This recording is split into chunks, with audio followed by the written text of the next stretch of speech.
Hey Santa Barbara, it's Abel Ramos and Jackie Potter with Compass. We are going to be going over our November market update. I'm sitting here today with our second time winning top producer in the SBAOR MLS 2 months in a row, Jackie Potter. Going to kick it off with the highest and lowest sale of the month. Okay, well, thank you for that. Appreciate the shout out. The lowest price sale of the month was a little condo out in Goleta for $660,000. So you can at least find something in the market for, a little over $500,000. And the highest price sale was an incredible Padaro Lane property for a smooth $65 million. Absolute gorgeous bluff tops overlooking the ocean. 180 degrees that way of just ocean island views. Incredible legacy property for sure. Definitely. And I'll never forget meeting someone prior to COVID, right? Pre-pandemic, saying that they had a budget of around 15 million. And at that time, Padaro was selling for around, I would say, anywhere between 8, 10, 12, 15 was definitely doable.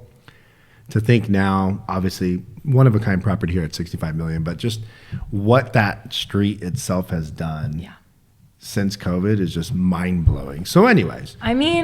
If you look at it like you do at that level when you're collecting real estate, that is a precious piece of the world that you could buy real estate on. Our coast right there to have acres of bluff top overlooking the Pacific Ocean.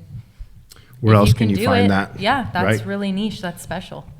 Definitely. So anyways, if you have 65 million and you're looking to park it somewhere, we got your back. Jackie can definitely make that happen. That's my hometown right there. So anyways, kind of transitioning into more of our regular price point here in our market. Median sales price still for the most part flatline, in my opinion, right? Yeah. Basically really hovers up and down around 2 million. It's 5% up from last year, last November, and it's also 5% up year to date. Which, if you're watching or staying in tune with the real estate market as a whole, I think they're pretty much saying about 5% for 2025 as well. Yeah. So kind of let that set the tone of what's next in the new year is I think we're going to pretty much have a very similar real estate year like we did this year. Probably not what you want to hear if you're an agent watching this. I know I definitely am not excited to hear that as an agent saying this. Right. But I think as a consumer listening to a market update, not really much going to change in the market next year. Yeah. I really don't see that happening. No, I think, like you said, it's going to be pretty consistent. We saw a lot of equity growth during COVID, and from now on, I think the market's just equalizing out. And that's not necessarily, for us personally, not a lot of deals going down. But for a seller, what it means is if you owned prior to COVID, you're still going to be okay. You just need the right strategy. If you own during COVID, maybe not be able to sell. Yeah, maybe holding the property for a little bit longer. So kind of leading into our condos, again, very much stayed or hovered right around that $1 million mark, right? Yeah, right. Like 980. So really just a little bit below $1 million. I think last month we were a little above $1 million, which is why, again, there's a variance by 5%. Yeah, which I think is going to be, again, the tone that we are setting for 2025. So total sales for the South Coast, 92 transactions total. I met someone from Compass Denver, and he was like asking me about our market and was like, he owns a home here. And he was like curious, like if I could ever make it in this market. And I said something around like 92 transactions. And he was like, yeah, like just in that neighborhood, right? And I was like, no. 92 transactions like for the entire everywhere. South Coast market, like from Carpinteria to Goleta. Yeah. And he was just like, his mind was boggled. He was like, we have like 3,000 active listings on the MLS alone in a specific place. Like, we have like 250. Right. I know. That's what I told him. He was like, I think I'll just keep working in Denver because he was doing hundreds of millions of dollars in sales. And he was like, that's just crazy to live and die off of 92 transactions is really hard. So, and from a consumer point, I think if you're a buyer coming from a big city, which is a majority of our buyers here, understanding our inventory is so slim compared to where you're used to doing real estate, it really paints the picture that if you find something you like, it may not come up. Sure. I have a condo listed right now that we haven't had a 3-bedroom in that community for years, you know, and it's just how inventory works here. So for a buyer, I think it's important to know if you're coming from a big city and you're used to lots of transactions, really listen to market updates and understand that only 92 homes from bottom level to top level prices are sold. Yeah, from $600,000 to $65 million, 92 transactions. That does not give much options, many options at all for a buyer. So tight market overall, inventory hovering around 2.5, right now 2.5. Yeah. Last month was at what? 3.1. So inventory's definitely come down, and as we head into the holidays, I think that could be the strategy as homes are sitting on the market. I know we've personally decided to cancel a few listings to relist in the new year because just of lack of available buyers or lack of buyer demand. Yeah. I mean, we're in one of our incredible listings. Buyers love it, but the sentiment is, if we don't have to transact right now, why would we do it through the holidays, you know? Right. So a lot of this change in inventory this last month, I think I would agree that it's probably decreasing a little bit more because people are just re-strategizing than like us getting a chunk of inventory just all of a sudden taken off the market in 1 month. Right. So I think January we'll see an influx of inventory. So maybe that 2.5 months where we're at now, going back up to a little over 3, probably makes a lot of sense. Yeah. I think we're starting to notice a lot more properties canceling before the holidays. Yeah. And, interest rates have climbed quite a bit, to be honest with you, since the election. I think I looked today, 30-year jumbos are above 7% now. Again, a lot of our market's cash. Yeah. Right? Yeah, 41% year to date, and I think it was 35 last month in November. So again, about half the market here is not relying on a loan, as far as interest rates, but I do think the overall sentiment around that definitely affects the market as a whole. Yeah. And I think buyers that are, really smart and have that kind of money available to park as far as like $3-4 million cash or more, 65 million, are again probably not affected by the interest rate, but still I think know that plays to their advantage. For sure. I think they know there's a lack of overall buyers out there. There's just not that much competition unless you have something like I just mentioned. People are waiting for years for something like that to come on the market. But even at that, specifically referencing that property, how many did we say yesterday were selling over the asking price? 22%? 22, 23. 22%. I think the month before that was like 16. So even though we have little inventory, you may have an opportunity, like Jackie's mentioned, of owning something that hasn't been on the market in a few years.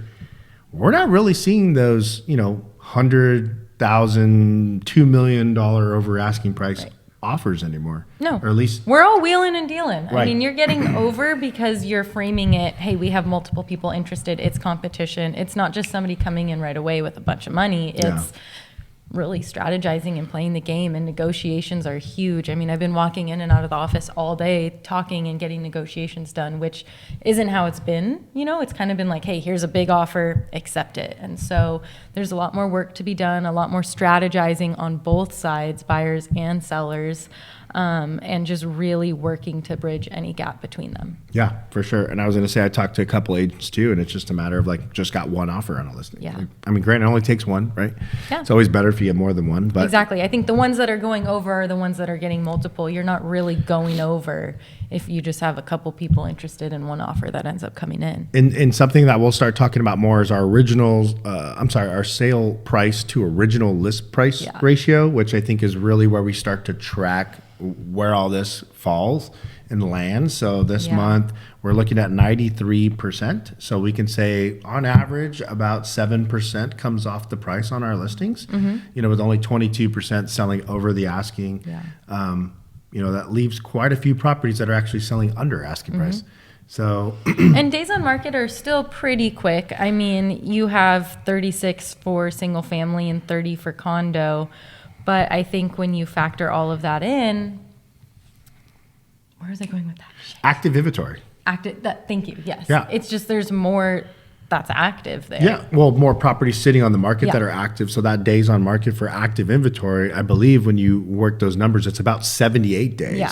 So things priced well are still selling relatively quickly, but we're seeing the ones outside of that bracket that are staying longer, having to take price drops, and then ultimately, like you said, selling for an average of 7% under what the original asking price was. And we could track that year to date, because I think year to date that number is probably going to be much bigger. I think it'll be 90%, to be honest with you. Yeah. We had a listing that's been on the market. We canceled it now, but it's been on the market, 100 days and 20 something showings and not one offer. It goes to tell you the property is overpriced. Yeah. If sellers are not getting with that overall buyer message and dropping the price, it's going to sit there stagnant on the market and not sell. Yeah. And that's what's really hard these days, is to figure out what is the right price, because it's just, you really don't know. You have the data, you have the comps, but at the end of the day, the buyer's market is what rules the strategy on launching your property. Which is interesting, because based on real estate norms and indicators, months of inventory to determine a balanced market is 6 months. Yeah. We are hovering around the 3 months, but we're almost feeling like it's much more a buyer's market to an extent, right? Because we still have a lack of available inventory. So I know this all sounds confusing. It's like, what are you guys saying? No inventory, buyer market?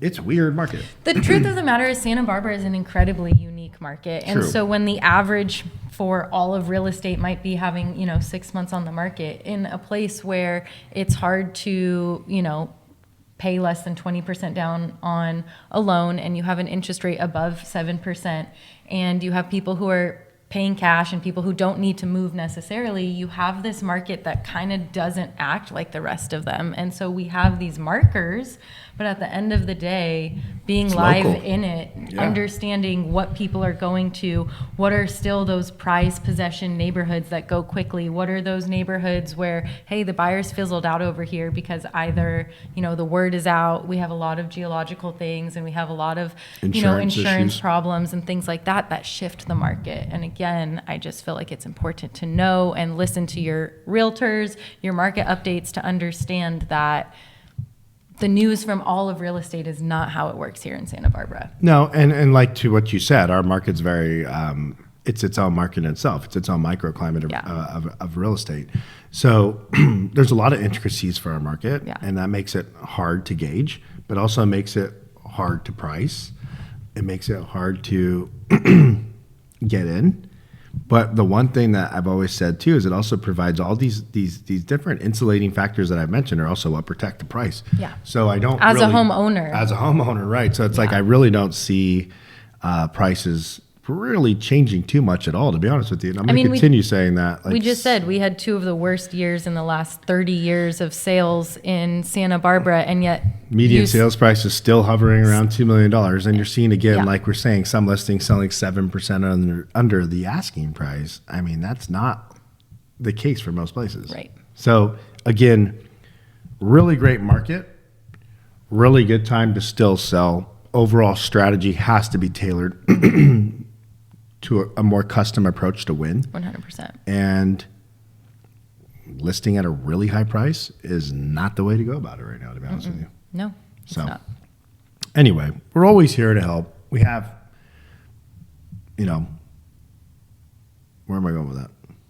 We have your back. Yeah, I like that. We're in this literally every single day, nonstop. We're looking at the data. We're live. We're hosting open houses. We're talking to other brokers. I mean, we have a lot of insights into what's going on to help you either sell your home for the best price possible, most efficient process, or to buy a home and still be able to make money on your resale, We have your back. I love the way you put that. I had no idea where I was going with that other than we are in it. So that's also another thing, like all this stuff we're sharing with you, it's just from, tons of conversations on a weekly basis, daily basis, just hearing other people tell us what they're going through. Experiencing it ourselves with our listings, with our buyers. We've had a lot of success on the buyer side. We've still had a lot of success on the listing side. But we've also struggled. What we've learned, we've talked about canceled listings. We've talked about re-strategizing and coming back on the market when there's more buyers. Quite honestly, we've felt the shift that's gone on, and it's helped us be able to position ourselves and our clients better for this next year. Yeah. So anyway, if you have any questions, we're always here to help. We got your back. Happy to talk the market. Feel free to reach out to us. I'm Abel Ramos with Compass. I'm Jackie Potter with my Compass. top producer with Compass. We look forward to seeing you guys in 2025. And again, we're here if you need anything. Bye. See ya.